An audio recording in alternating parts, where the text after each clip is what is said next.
Now, normally when I do these viewing guide videos, I tend to just focus on the movies and TV shows, the main canon portions of a franchise, because there's so much to cover I have to narrow it down in some way. But despite Tron existing since 1982, there isn't that much on-screen media. There's 2 movies, an upcoming movie, and a TV show, which doesn't make for an interesting video. So today we're breaking format, doing a Tron viewing guide to the entire franchise. It's morphin' time!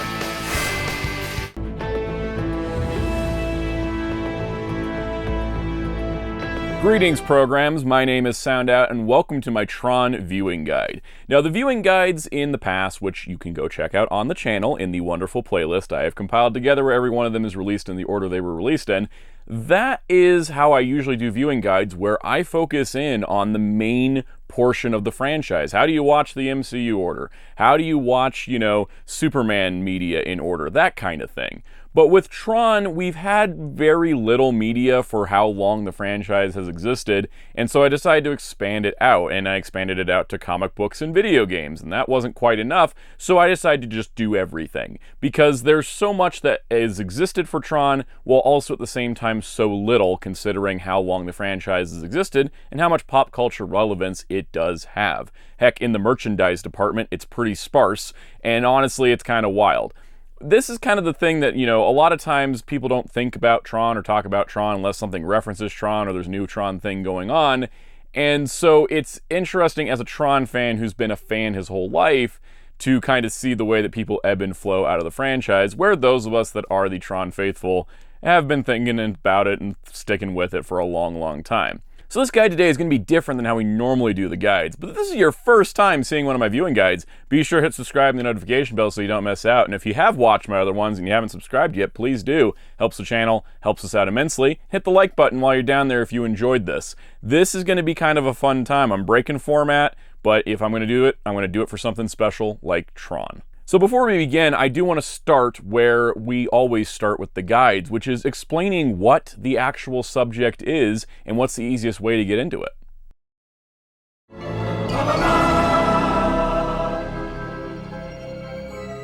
Tron is the story of the world beyond the reality that we know, the world inside the computer. What goes on behind that screen? What is happening inside that computer system? That was the whole concept back in 1982 with the original Tron film written and directed by Steven Lisberger. This was the idea that Tron and the other programs within the computer have their own lives. They go about their own days. They question their own existence just like people do on our reality. Are we that different from the programs in a computer? A lot of these questions are brought up throughout several different projects throughout the franchise, not only brought up by the characters, but in the metatextual sense of what you see in the movies, shows, comics, games, etc. The thing I really like about Tron is that idea of what if there's a world, a digital world, where there are programs that live lives just like people do in our world. Programs have specific functions, right? What about people with jobs? Is that not their function in a system? Right? We have a computer system, but we also have a societal system. So there's a lot of parallels, and that discussion is kind of the basis of Tron. It was kind of where the original idea came from, was looking at video games and thinking about what are the characters in a video game? What is their life when they're not playing that game? That is the concept. And it's influenced a lot of other media in cyberpunk genres and beyond. TV shows like Reboot, or even to some extent Digimon, kind of also take these ideas of what if there's a digital world where there is lives playing out and they don't know what's going on the other side of the screen, much like we don't know what's going on their side. A lot of really cool high concept stuff within the Tron mythos, and that's one of the things I really do like about it. So let's get some basics out there for those that aren't familiar with Tron and its media.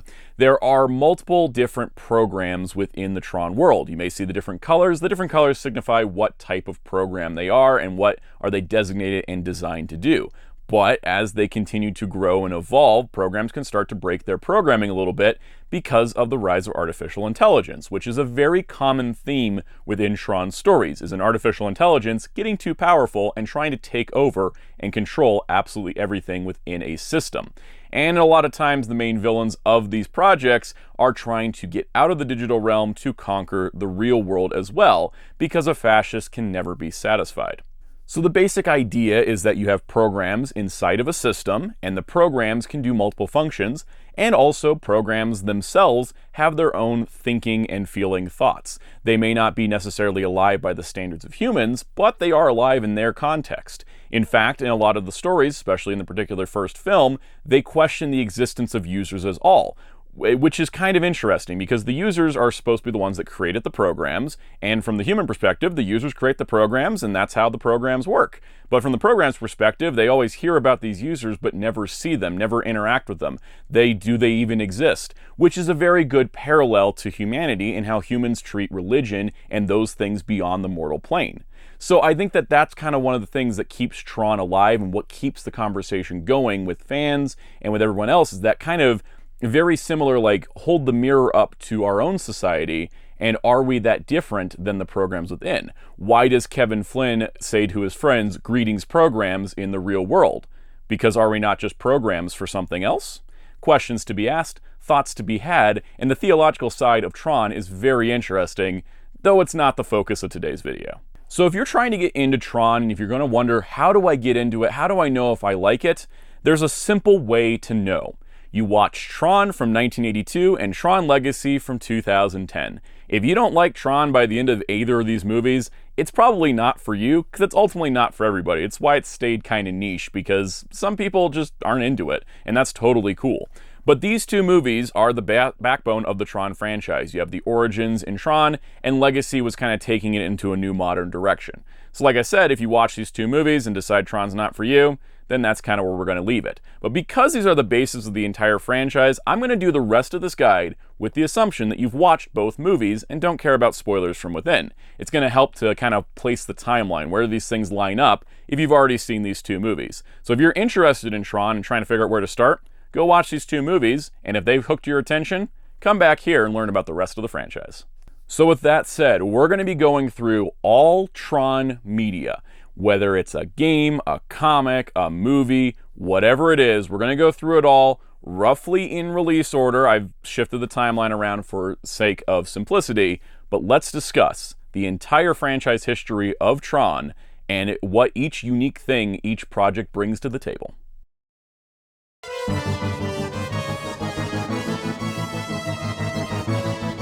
So we're going to begin in the original era of the first Tron film, released July 9th, 1982, Tron.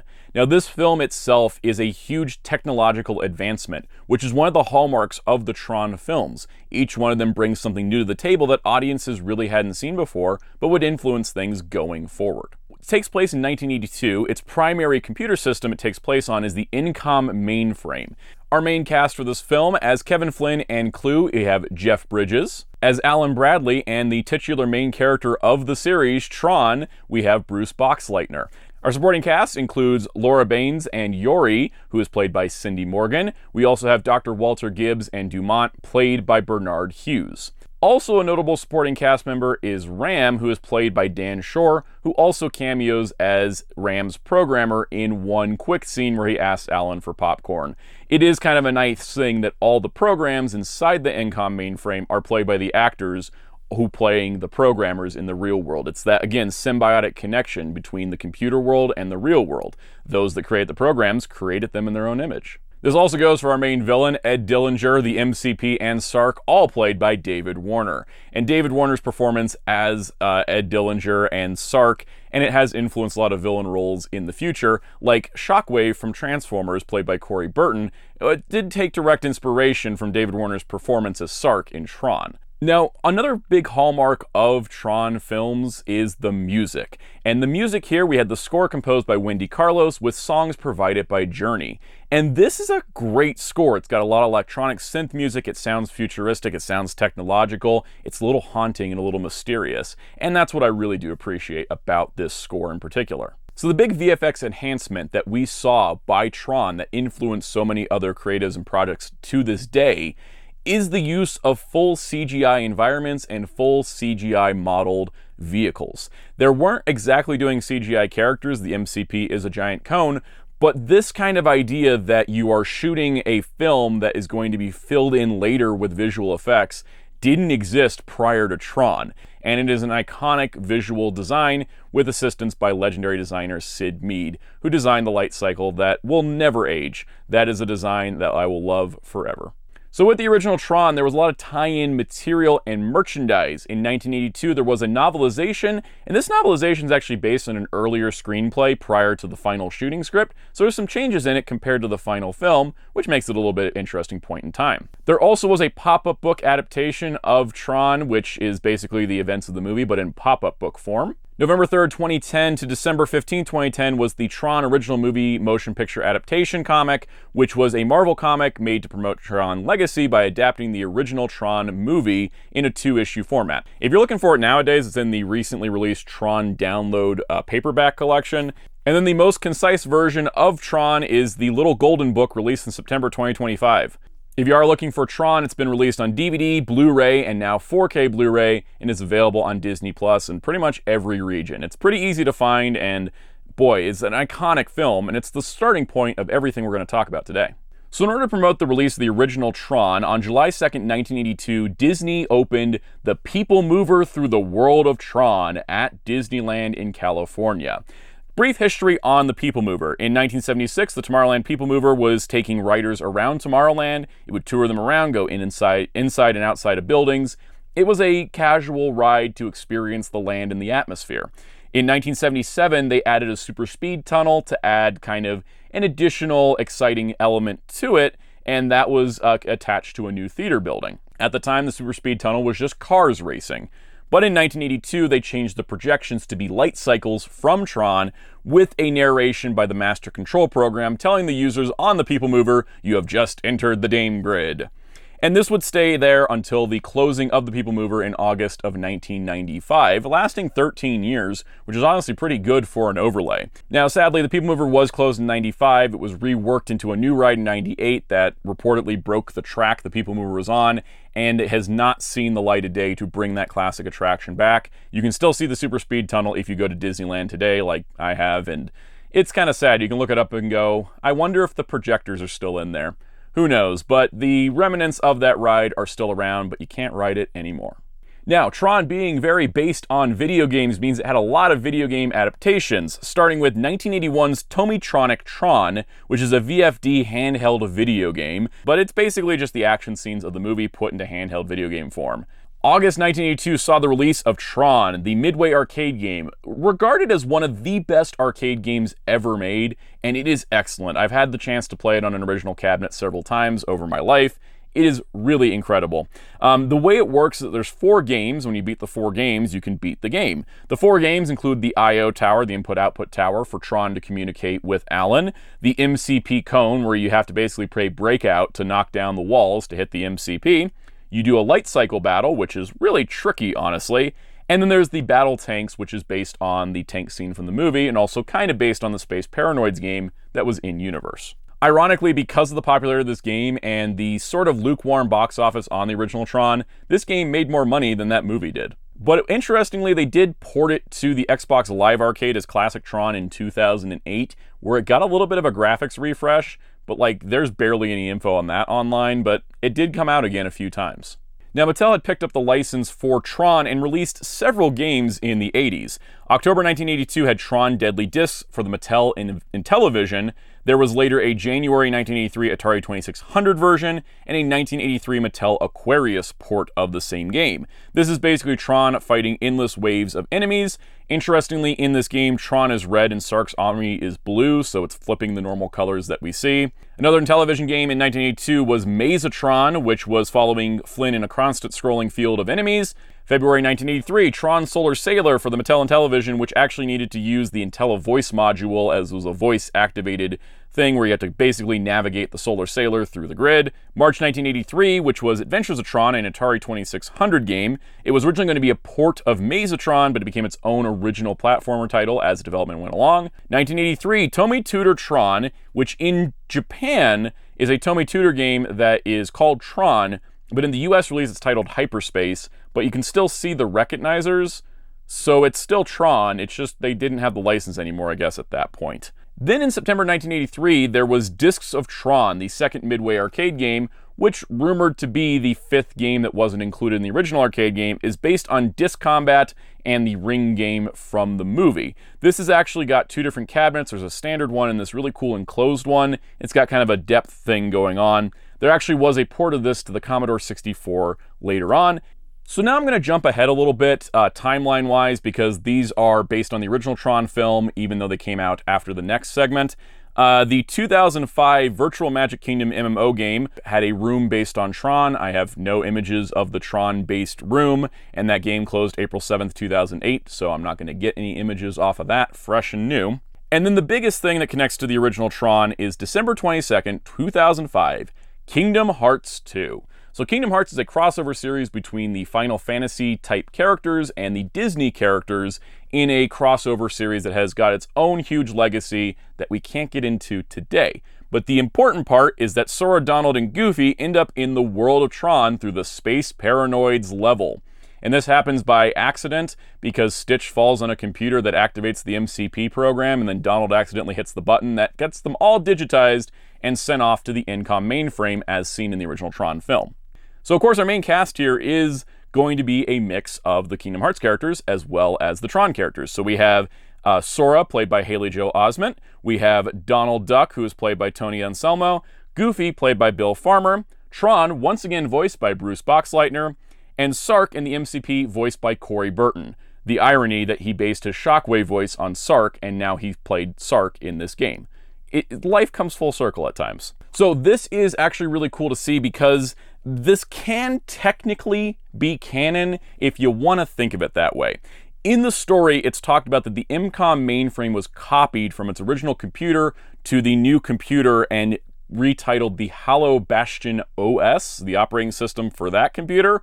So it kind of works that way. They actually go into it in the story that Ansem took and changed the INCOM mainframe and brought back the MCP, and he changed Tron's programming so that Tron's user wasn't Alan, but instead Ansem. And that means that basically it's a giant excuse for Sora, Donald, and Goofy to fight the MCP and kind of relive the events of the movie. But it kind of works as a pseudo-sequel because Tron does mention that, hey, we already defeated the MCP and he's back again. While the original Kingdom Hearts 2 came out on PS2 in 2005, there was the Kingdom Hearts 2 Final Mix released in Japan only on March 29th, 2007, and then on October 2nd, 2014, an updated version, Kingdom Hearts 2.5 Remix, was released for PS3, PS4, Xbox One, Windows, and Switch Cloud Gaming, and is also included in the Kingdom Hearts Story So Far collection, which is where I have it, and we'll play it someday. I just looked up cutscenes for this research and also confirmed with a Kingdom Hearts expert that my notes were correct. But it's really cool to see that Tron entered the world of Kingdom Hearts and had prominence so many years after its original film. And that's kind of the cool part about Tron, the lasting legacy. Speaking of the legacy, we're not moving to Tron Legacy. There was something before it that many people have forgotten about.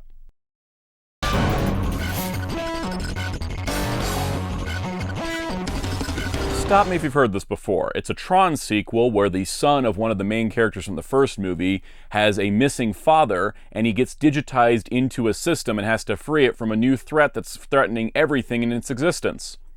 That's not Tron Legacy, it's Tron 2.0.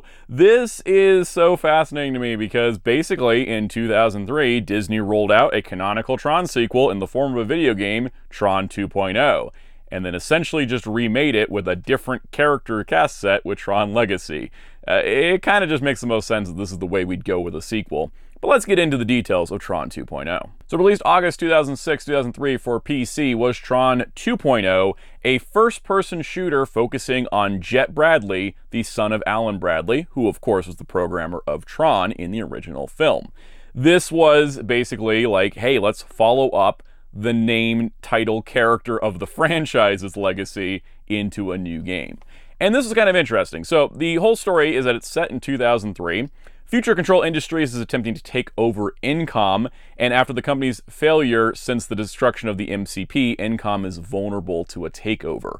It kind of shows that, you know, they took down the Master Control Program, but did they replace it with something that was doing the things that the Master Control Program was doing? Not exactly. The rebuilding part of taking down a fascist regime is just as important as the taking down part, because otherwise it can happen again.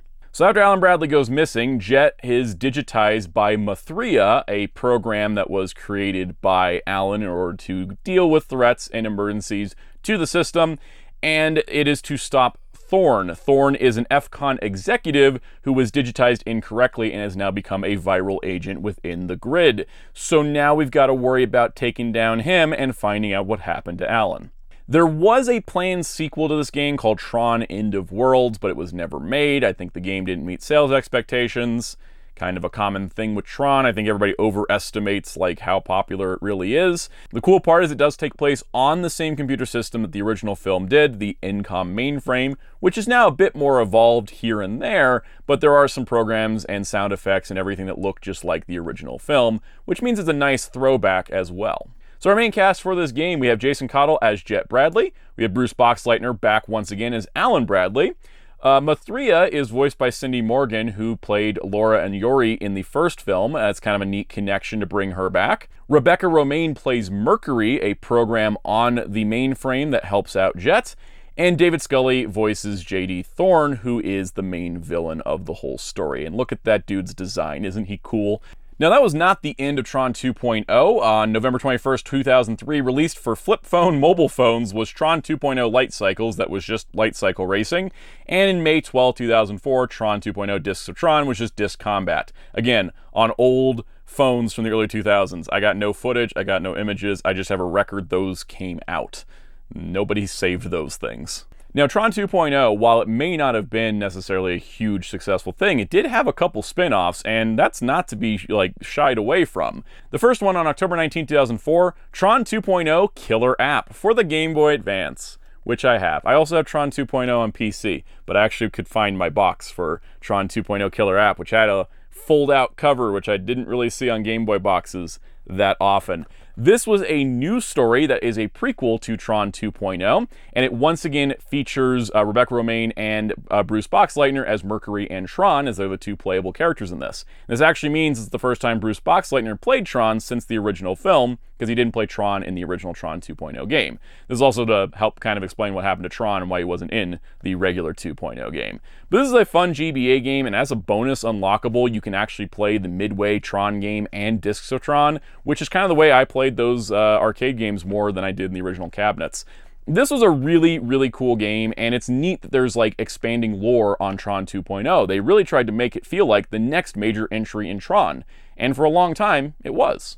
That being said, there's not too much else to talk about with Tron 2.0. On November 3rd, 2004, Tron 2.0 Killer App came out on Xbox. Now, this has the name of the Game Boy Advance game, but it actually is just the Tron 2.0 PC game, modified slightly to make it easier to play on Xbox versus PC. And then while the sequel, Tron End of Worlds, was canceled, a follow-up comic book, Tron the Ghost in the Machine, was released between April 26, 2005 and September 10th, 2008 by SLG Comics. So this is a direct sequel to Tron 2.0 and shows the possible storylines continuing forward. Unfortunately, this hasn't been in print in a very long time, so it's a little bit harder to find, but it has some really incredible artwork if you are wrapped up in the world of Tron 2.0. And honestly, as a Tron fan, it's all worth checking this stuff out. Even if absolutely none of it is canon anymore, because Tron Legacy has enough story changes that make it so that there was no way anything in Tron 2.0 happened. But as an alternate timeline and an alternate possible sequel that was the official sequel for a long time, Tron 2.0 was definitely cool.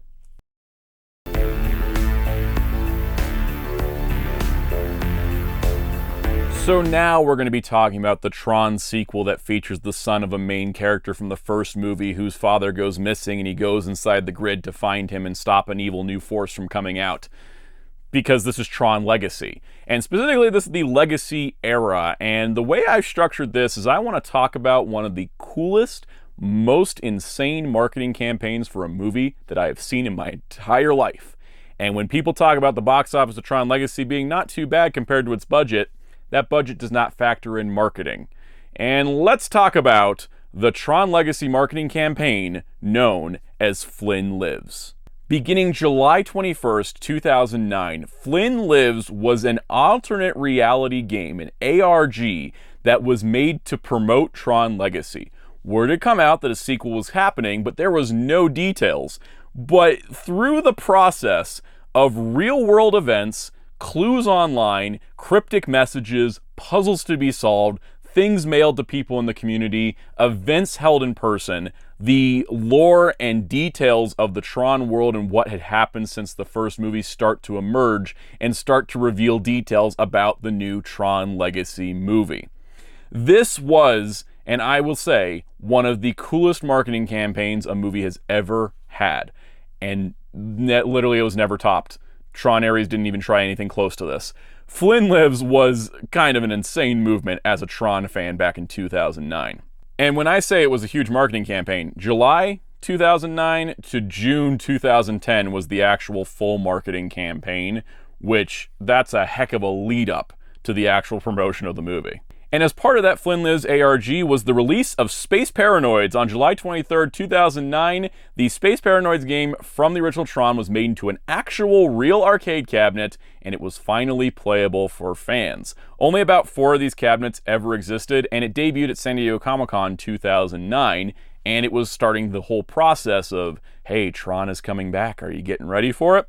Really, really cool. There was an online version released May 6, 2010, so that everybody could play it, not just people that could go to special events that had these specific machines. Starting October 8th, 2010 was one of the coolest nighttime experiences at a Disney park. Electronica at California Adventure in California. This was an event that was made to promote Tron Legacy, to get people excited for the movie. So every single night at California Adventure, as part of the normal park ticket, not an extra paid ticketed event, there was all of these things I'm about to show you. First of all, there was a recognizer at the entrance that would recognize users coming onto the grid and deciding whether they would go to the games or would be rectified.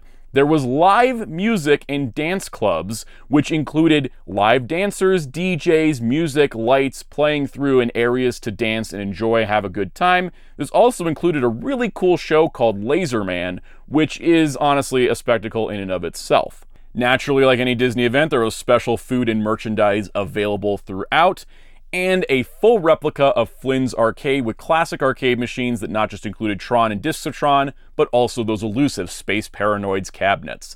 It was literally the coolest thing you could have for a Tron event.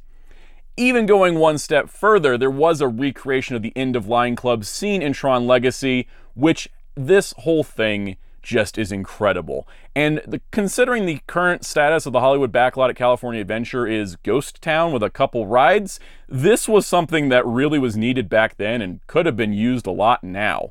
Electronica, I never got to experience you, but boy do I wish I had. Now, there are a couple of other details. Prior to December 17th, 2010, you could see a 3D preview of Tron Legacy inside the Muppets Vision 3D Theater, that's now the Mickey's PhilharMagic Theater. What's interesting is this was supposed to be a temporary installation, just kind of like a little short, let's just promote Tron Legacy, it'll be up for a couple months, then we'll take it down.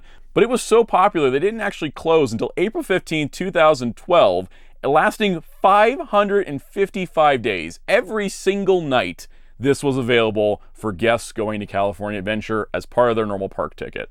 And boy, do I miss the version of the Disney company that would just do that to promote a movie. Now, naturally, because it's a real-world event and you had people coming in and out, this is a non-canon part of the story. However, the club host, the host Electronica, Eckert, this is a character they created for the event, his name does appear on the Disc Arena leaderboard in Tron Legacy. So, if anything, Eckert is canon, but the rest of it is technically not canon because it's a real-world event. So once again, I remind you that we are doing this part of the guide with the knowledge that you've seen Tron Legacy. There will be spoilers in this next segment. Your last warning, the rest of the segment has spoilers for Tron Legacy. So Tron Betrayal was a 2-issue comic book that was a prequel to Tron Legacy. Releasing November 1st, 2010 through December 1st, 2010, this is a prequel that starts in 1983 and focuses on Kevin Flynn shortly after the first Tron movie. It's showing kind of how he built the Tron system that you see in Legacy. It's showing how he lost control of Incom, how his life spiraled out of control, and ultimately the events that lead up to Clue's betrayal, which we saw in flashback form in Legacy. Basically, it's the comic you could sum up as what was Kevin Flynn doing between the first movie and when he got betrayed by Clue. This also does have Flynn's point of view on the Clue betrayal scene, which we will see other point of views in other projects going forward. The thing I find interesting about this comic in particular is it goes into the details of how Clu convinced the rest of the programs in the system to go along with his plan of eradicating the ISOs, blaming the ISOs for things they weren't doing and stoking fear and putting them as the scapegoat because Clu hated the imperfection that the ISOs were because the ISOs were something new, something revolutionary, and Clu absolutely hated that. And like the tyrant he is, he convinced the programs of the system to go along with it by spreading lies and misinformation.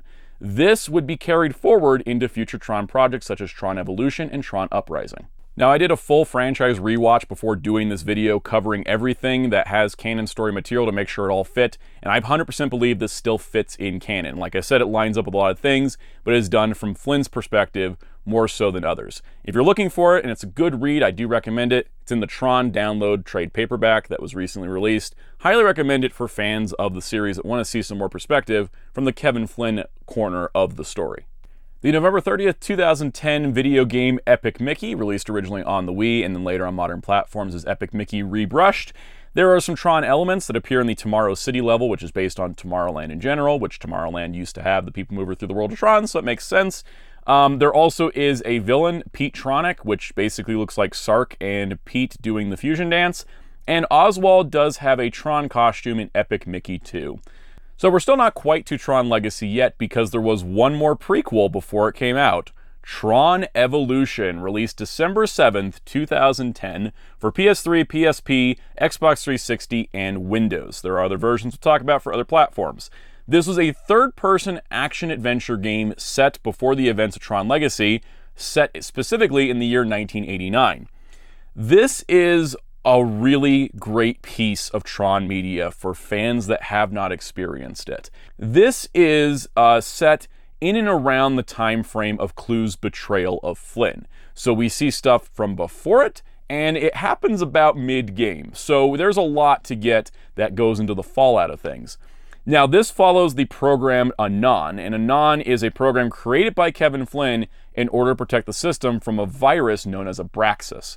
And this virus program is causing problems on the system, on the grid, and so Anon is sent in to work with Tron to get rid of this thing. But of course, everything goes awry because of Clu's betrayal throwing off the entire plan. What's really cool is that we get to see Quora as a main character in this game, and we see her POV of the betrayal. We also get a lot more exploration of the ISO society and go into more of the characters that existed, and also, once again, going into a more detail on what Clu did to the ISOs. And I think that is all stuff that if you're a fan of Tron Legacy, you should check this game out. Now, for the main cast, we have Anon, who is a silent protagonist, like a lot of video game characters used to be. We also have Olivia Wilde as Quora, reprising her role from Legacy. Bruce Boxleitner back once again as Tron. James Frain plays Zeus. Now, Zeus was played by Michael Sheen in Legacy, and James Frain played Jarvis, so it's kind of interesting that he's still in the game, but he's not playing Jarvis, he's playing Zeus. Fred Tatasciore voices Kevin Flynn and Clu. Now, this would be a very common thing. You're going to hear this a lot. Basically, anytime they couldn't get Jeff Bridges, they got Fred Tatasciore. In addition to that, we have supporting cast. Jensen Ackles plays a program named Gibson. John Glover plays the villain Abraxas, and Kari Wahlgren plays the leader of the ISOs, Radia. Naturally, it was released on multiple platforms. There are physical copies out there. It may not always be available digitally, but I think it's still available on Steam. Go to seek this one out if you are a Tron fan, because you're going to enjoy it probably as much as I did. Now, as typical of the era, on December 7, 2010 as well, 2 more games came out for Tron Evolution. Tron Evolution Battle Grids for the Wii was a different kind of story. It's set in 1988, so prior to Evolution, and it's basically you design your own program and they go into the grid to play grid games. It features Olivia Wilde and Bruce Boxleitner as Quora and Tron, which is pretty cool. And the basic idea is that the story mode, just to facilitate the fact it's a mini-game collection with light cycles and tanks and all that good stuff. There also was a similar idea, but for the Nintendo DS, as a top-down action-adventure game, which is Tron Evolution Battle Grids for the Nintendo DS. There's other grid mini-games as well, but it's the same basic idea. It's to provide the game to other platforms, but it's not as exciting and not as important as Tron Evolution on the other platforms. So after all that marketing, all that ARG, the real-world events, the video game tie-ins, all the comic tie-ins, Tron Legacy released December 17th, 2010. And this is our sequel film. It follows up the events of the original Tron, now taking place in 2010, with flashbacks to 1989. Let's get to it. So first of all, the whole movie takes place on Flynn's Tron system, which Flynn's system he made is called the Tron system. And unlike the Incom mainframe in the first movie, every program had to be input by a specific user for a specific purpose. It was each program had a user, and each user had several programs. But for Flynn's Tron system, which was made in secret, he developed a self-learning, self-evolving system, which is what ultimately created the bioorganic life forms, the ISOs, because they came from nothing he made, because he designed a system that could continue to evolve on its own.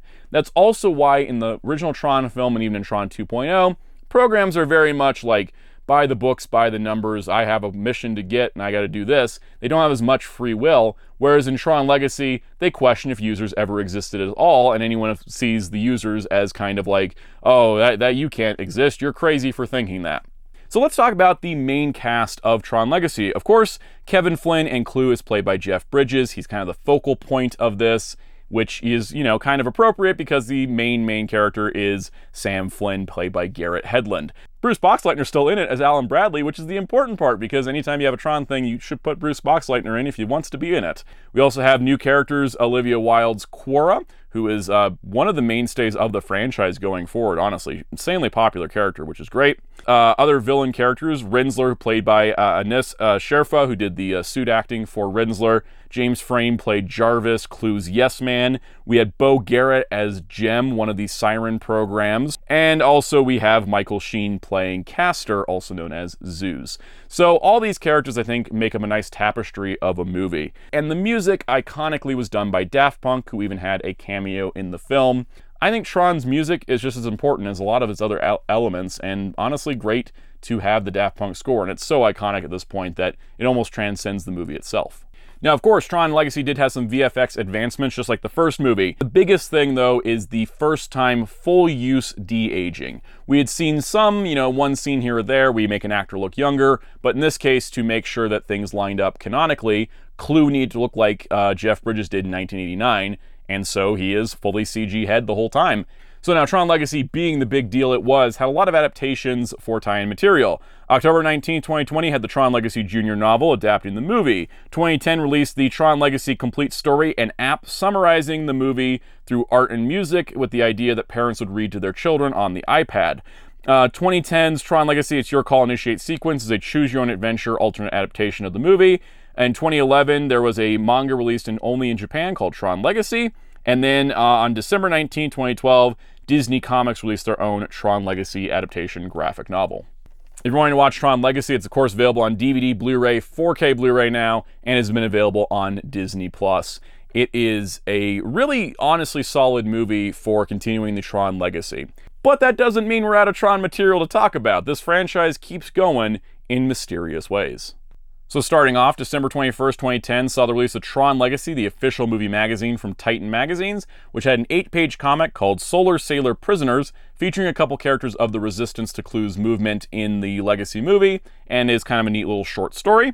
But one of the biggest things that Tron fans held on to for a long time was Tron the Next Day. Now, Tron the Next Day was a short film released April 5th, 2011 on the Blu-ray for Tron Legacy.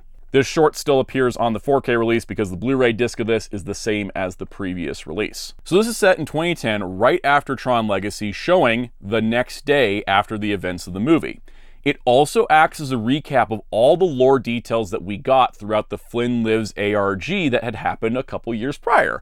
And so that way you have kind of a record of all of the lore and important stuff, all the details about what happened with Incom and Alan and everything is recapped within this short film. There's also a bunch of other new details I don't want to spoil because I feel like a lot of people haven't seen this. It's really, really cool for Tron fans. And it does, answer the question, what was Alan doing between those two movies? In addition to this, at the end of the short on the Blu-ray, there is a code list. They're hidden as initials in a leaderboard on an arcade machine. And there's a bunch of those that have like little hints at future stories, like specifically one where Edward Dillinger Jr., the son of Ed Dillinger, the villain from the first movie, talking to the Master Control Program. Doesn't seem like that's going anywhere, but that was kind of the teaser that a lot of fans hold on to as, ooh, that's what Tron 3 could be about. Moving forward to May 2011, a Tron Legacy pinball machine was released. I actually don't know why I included that. I just found out it existed and I was like, that's cool. So enjoy the pinball machine. Then in March 29th, 2012, Kingdom Hearts 3D Dream Drop Distance was released for the Nintendo 3DS, and featured the quickest turnaround between when a movie came out and when it appeared in Kingdom Hearts, with Tron Legacy appearing as the grid in Dream Drop Distance. So the way this game works is that there's a bunch of worlds and realities trapped in infinite loops inside of a vortex, and Sora and Riku are trying to free those worlds from those loops. So there's two different stories that take place in here. There's Sora's version of the story and Riku's version of the story. These seem to be copied from the existing grid that we see in Tron Legacy, so it's really not canon, but it could technically be because it is a copy. The biggest thing here is that there are two branching stories with the two characters, but they do not intersect, they do not overlap, and basically they both kind of follow the events of the movie, just different parts of the events. Continuity-wise, Sora does remember visiting the Space Paranoids world, the original world of Tron, and does remember Tron and tries to help out Tron throughout this story. Our cast includes Haley Joel Osment back as Sora, we have David Gallagher as Riku, Ross Thomas steps in for Garrett Hedlund as Sam Flynn, Aaron Cottrell steps in for Olivia Wilde as Quora, Fred Tatasciore once again is Kevin Flynn and Clue. Rensler once again does not have a voice. Young Xenoheart is voiced by Benjamin Diskin, and Xemnas is voiced by Paul St. Peter, those last two being Kingdom Hearts characters. Also, there has been said that Nomura, producer of Kingdom Hearts, wanted to have Sora's story take place on the original grid, whereas Riku's would take place on the new grid, but they ultimately had to do both of them on the new grid due to budget restrictions. Now, if you don't have a 3DS, it was included in the January 12, 2017 release of Kingdom Hearts 2.8 Final Chapter Prologue on PS4, Xbox One, Windows, and Switch Cloud, which also was included in the Story So Far collection. And now we have one of the most significant Tron projects to ever be made, Tron Uprising. Airing from May 18th, 2012 to January 28th, 2013, Tron Uprising was an animated series prequel to Tron Legacy. And this had all the potential in the world until they took it out back and old yellered it. All right, let's get through the show part and then we'll talk about what happened to it.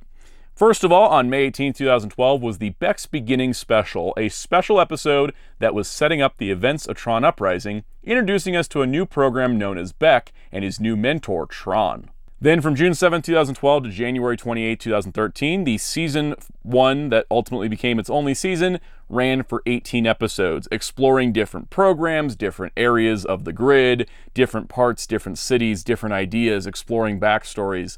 Tron Uprising had it all. Now, sadly, the series does not end conclusively. It has a bit of a cliffhanger, and there's a lot of questions you'll still be asking, like, why is Tron not Rensler? And we will maybe someday see the answer. There's certainly hope that maybe if Tron Ares is successful, we could see a continuation of some kind for Uprising. I'd like just a TV special. I just want to know, how did we get from the end of that show to where we saw Legacy? So let's talk about our main cast. Of course, Bruce Boxleitner did return as Tron, does an excellent job here. Tron himself gets a lot of character development, a lot of depth, in a level we hadn't seen with any other version of the character to date. Our main character, Beck, is played by Elijah Wood, who does a terrific job as the character. We have Mandy Moore as Mara and Nate Kadri as Zed. These are Beck's best friends. They actually play a very interesting role in the series. They're not direct in the combat zones of the action scenes, but seem to get wrapped up into things anyways, because you can't ignore what's going on when it's right in front of you. Adding this, mentor character Abel, voiced by Reginald Velt Johnson, is a very mainstay supporting character of the series. And then, of course, we have some good villains. We have Paige, played by Emmanuel Shrieky. We have Pavel, played by Paul Rubens, and General Tessler, played by Lance Henriksen. These three have a much more interesting dynamic than it might seem. They're not all just like toady bad guys, and they all have their own goals and ambitions. Now, this show, in addition to its primary cast being an ensemble of all-stars, had some very interesting guest stars as well. John Glover is the program Dyson, who has connections to all kinds of different historical past moments in the series. Olivia Wilde returns as Quora for an episode, and Fred Tatasciore once again voices Kevin Flynn and Clue. And you'd be surprised how often those two characters do show up. They are important, and they do appear in the series. The music for this series was composed by Joseph Trapanese, who worked with Daft Punk on several albums and actually did work on the mixing for Tron Legacy, and it has a very similar vibe to the Tron Legacy music, as it is close and tied into that world. There was one tie-in book. It was an Uprising junior novel, which was adapting Beck's Beginning in a junior novel format. And if you want to watch the series, all the episodes are in order on Disney+. For a while, they were missing Beck's beginning, and it was just the main 18 episodes. But now they have everything in order, and it's a great, great watch for fans of Tron. Cannot recommend it enough. Absolutely a canon production. Now, sadly, like I said, there wasn't a season 2, and there was a lot of reasons for this. First of all, the series was airing on Disney XD instead of Disney Channel, which was their, more specialized cartoon network. And unfortunately, at some point, the airing schedule got really erratic. Episodes weren't airing on a regular basis, and new episodes started debuting at 1 or 2 a.m. on a Sunday. And then they canceled the show for low ratings after throwing the schedule around, which is unfortunate because Tron Uprising was an excellent production. Now, while rumors would float around for years about a future Tron sequel, Tron characters would appear in other things. So on August 28, 2015, in Disney Infinity 3.0, Sam and Quora appeared in the game. Now, Disney Infinity was a Toys to Life game where you got cool figurines that would go on a portal and they go into the game. You could play as them. They didn't have any levels dedicated to themselves. They were just in the customizable world mode, which was, the toy box where you could just do a bunch of stuff. And they were included in there. They did have voice lines, and once again were voiced by Ross Thomas and Aaron Cottrell, reprising the roles of the characters from Kingdom Hearts 3D. The toy box also could use these things called power discs, which would give you vehicles and power-ups. I don't have any of the Tron ones, but there was a bunch of those. I'm not going to recap them here. And there was also a bunch of items you could buy in-game, like recognizers and light cycles and backgrounds and stuff. You could build a whole Tron world for yourself in the game, which was pretty cool. Also, this game was released on PS3, PS4, Xbox 360, Xbox One, Wii U, iOS, Android, Apple TV, and Windows. That's nearly everything. So another year would go by, no Tron news, and then Tron Runner was released for PS4, Windows, Xbox One on February 17th, 2016. This is an endless runner-style game that's on Flynn's grid. It's basically just discs or cycles. You do endless things until you stop, and then you get a score. The cool part, though, is that there's a lot of characters that are playable from the movies as well as Tron Uprising, so it's kind of like a pick your character, run the program kind of thing. And that had been 3 years since Uprising ended, so Tron fans were like, are we getting something new? And we did, in the form of a theme park ride. And we did, with the theme park ride, Tron Light Cycle Power Run, opening with Shanghai Disneyland on June 16th, 2016.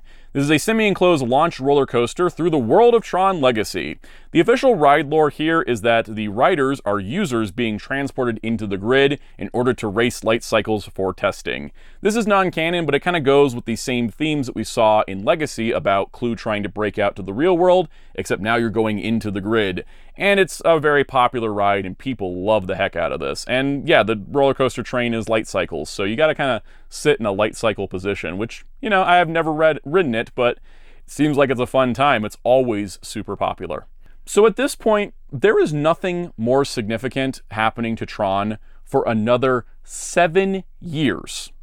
So we're breaking off the Legacy era with Light Cycle Power Run. It kind of seemed like Disney built a big ride, they did a TV show, it didn't necessarily go their way, and they just kind of left Tron to be buried to the sands of time. So I think it's time to move out of the Legacy era into the post-Legacy era.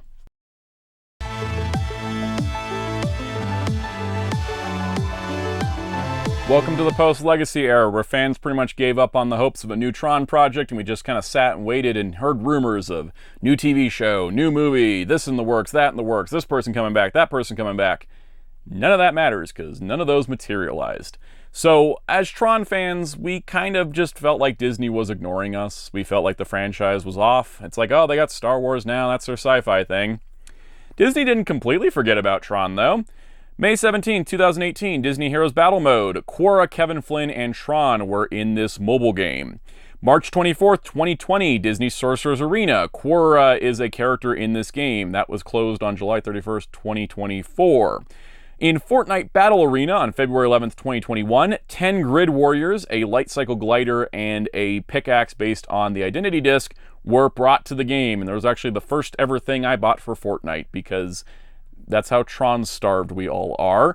May 24, 2021, Tron, Sark, Quora, Rinsler were added to Fall Guys as promotional costumes. June 23rd, 2022, Disney Mirrorverse had a version of Tron from a doomed timeline. That game closed December 16th, 2024. Then we got the opening on February 3rd, 2023 of Tron Lightcycle Power Run at Walt Disney's Magic Kingdom in Disney World in Florida. This is an exact clone of the ride found at Shanghai Disneyland, and it also, because of several reasons, had an insane delay. It was announced in 2017 that it'd be coming to Disney World and did not open till 2023. Construction took over 5 years just to build a ride that had already existed in another park, and it held up. The Disney World Railroad, the Magic Kingdom Railroad, was like offline. It's kind of insane, but they did open the ride there, so there is a US Parks version of Light Cycle Run. So what's cool here is, as part of the promotion of Tron Ares, on September 15, 2025, the grid randomly turns red, and there is an overlay where it is talking about like the master control program taking over the grid, and everything turns red and scary and spooky to theme up to Tron Ares. This was also mirrored at Shanghai Disneyland, and is honestly a pretty cool in-park promotion, though nothing on the level of Electronica. At least Tron does have a dedicated ride at 2 theme parks. Shortly after that, we got what I felt like was finally a new Tron project. Not a clone of a ride that existed, not some mobile game appearances or some collaborative skins, but April 11th, 2023's Tron Identity, a brand new Tron game set in its own space. Not an adaptation, not a prequel, but a new original Tron story. And it is not everybody's cup of tea. This released on Switch, Mac, and Windows, and is a visual novel puzzle game. It follows Query, a disciple of Tron, through a mystery story trying to figure out what happened at this tower. It plays like a visual novel, which you've never played before, is like, it's structured like a novel. You have to talk to characters, long story beats. But the gameplay part is not combat, but instead puzzles as you're rebuilding identity discs to get information. It's very engaging if you like puzzle games and novels. I really liked it, but most specifically, I love how engaging the story is. This is not set on Flynn's grid, but instead set in the Arc grid, a separate grid server that was created by Kevin Flynn to protect the ISOs. Unfortunately, after he created it, Clue's betrayal happened and Flynn was not able to return to that grid.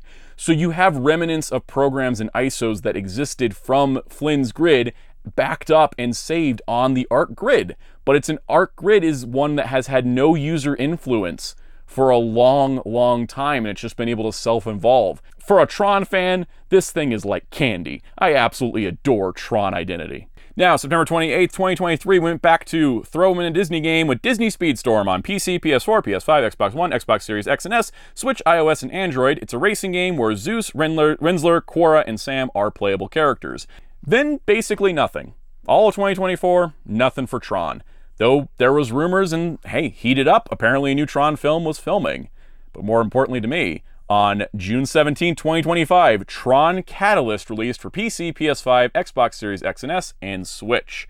This is a sequel to Tron Identity, also set on the Arc grid, following a new program named EXO while she's trapped in a time loop, trying to stop the grid from complete collapse. It is a top-down action-adventure game that has Metroidvania-style missions, and you have to go through several sections multiple times. You learn something here, you gotta de-res yourself and restart somewhere else.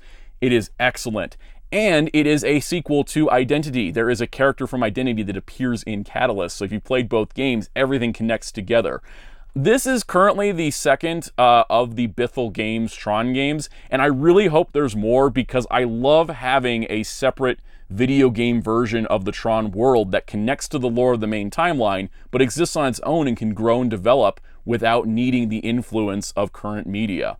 If you are a Tron fan and you haven't checked out Identity and Catalyst, I can't recommend them enough.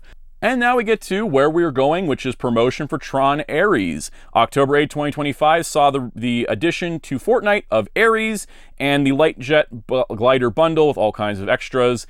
And then there's nothing else significant to talk about Tron Ares' promotion, so let's get into it. On October 10, 2025, Tron Ares was released worldwide. Now, this is our third Tron movie. We've waited 15 years for this. I have not seen it yet, time of recording. I do not know how it is from a quality perspective. Let's not worry about that here. Let's talk about this. The storyline is that Julian Dillinger, grandson of Ed Dillinger, the villain from the first Tron movie, is creating powerful AI programs such as Ares and Athena and aims to bring them into the real world as weapons. He wants to weaponize the powers of grids and digital systems, essentially printing a soldier that can't be permanently killed. And that is a very real, scary possibility of the way that technology has evolved. For our cast, we have Jared Leto as Ares, Jodie Turner-Smith as Athena, Greta Lee as Eve Kim, Evan Peters as Julian Dillinger, Gillian Anderson as Elizabeth Dillinger, his mother, and Jeff Bridges is returning as Kevin Flynn. Just like with the previous movies, the music is being done by a famed artist, this time 9 Inch Nails, also known as NIN, bringing together Trent Reznor's skill for making film scores as well as the duo's ability to make music. And they already released the soundtrack like 3 weeks prior to the movie, and I have been listening to it like a whole lot. It's excellent. But for now, that is our most recent Tron project, which hopefully will lead to many more in our future.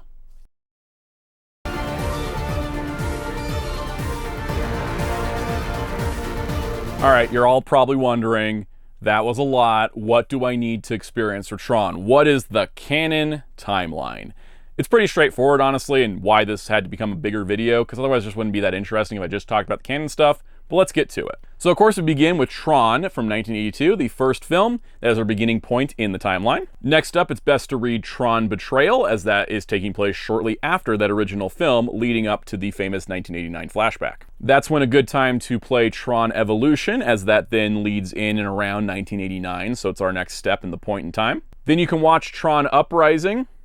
I wish I had a Blu-ray, Disney. Can you at least give me that? Then, of course, Tron Legacy comes next, followed by the Tron The Next Day short on the Legacy bonus features. And then after that, we have Tron Ares, which one day I'll probably hold a steelbook that hopefully matches the other two. So I don't think I need to say that I love Tron, because I feel like I made it very obvious by making this video in the first place. And hopefully, if you are a big Tron fan, you watch the entire guide, you've learned about something else that you want to experience. While we are, as Tron fans, always starved, and Tron is the cow that Disney never milks, at least we have a bunch of stuff to go through. I mean, we've got the Kingdom Hearts stuff, we got Evolution and Uprising. We do have a lot of significant material, and I gotta say, on an average, the quality of productions for Tron is an average higher than a lot of franchises, and I can be grateful for that. But as it stands for now, October 2025, this was the entire Tron franchise, recapped for your pleasure. So on that note, if you enjoyed this video, please hit the like button, hit subscribe and notification bell if you haven't already. Those two things are simple and easy, helps the channel immensely.